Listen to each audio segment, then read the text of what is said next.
kehidupan dalam kuburan jauh lebih panjang dibandingkan kehidupan di dunia. Nabi SAW bersabda, "A'maru ummati baina sittina wa sab'in." Bahwa usia umatku itu hanya berkisar 60 sampai 70 tahun saja. Sedikit yang lewat 70 tahun. Kalaupun ada usia yang sampai 100 tahun itu sedikit sekali. Tapi kebanyakan di bawah 70 tahun, umumnya umat Rasul itu sudah meninggal dunia.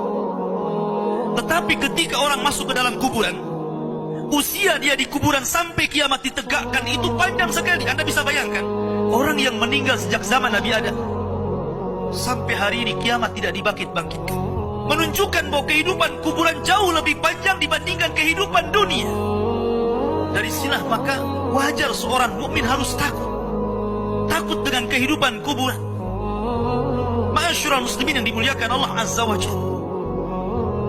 Tetapi para ulama mengatakan, apakah orang yang mendapatkan adab kubur itu munqati atau mustamir, terus menerus ataukah terputus?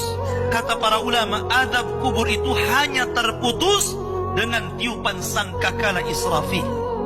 Ketika itulah Nabi SAW menceritakan bahwa Allah Subhanahu wa Ta'ala memerintahkan kepada Israfil untuk meniup sangkakala yang pertama.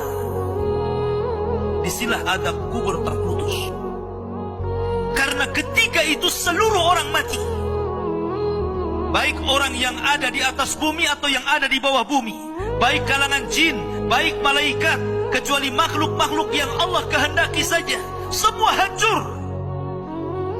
Dan Abu Hurairah radhiyallahu anhu menceritakan kehancuran bumi setelah tiupan sangkakala itu adalah 40. Bisa 40 hari, bisa 40 bulan, bisa 40 tahun. Yang jelas Allah hancurkan bumi ini. Allah luapkan lautan ke daratan. Allah jatuhkan bintang. Allah hancurkan gunung sehingga seperti kapas yang dihempas angin. Itulah yang disebut dengan kehancuran alam atau hari kiamat. Baru setelah kemudian bumi tidak bulat lagi, tapi bumi terhampar. Allah ganti bumi yang kita pijak dengan bumi yang baru. Itulah yang disebut dengan padang mahsyar. Maka disitulah Allah Subhanahu wa Ta'ala memerintahkan Israfil untuk meniup sangkakala kebangkitan. Yang kedua kalinya Israfil pun kemudian meniup sangkakala. Maka dari situlah manusia keluar dari perut bumi. Wa akhrajatil ardu athqalaha. Allah keluarkan beban-beban beratnya.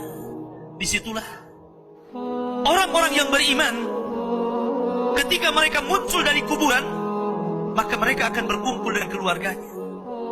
Allah mengatakan,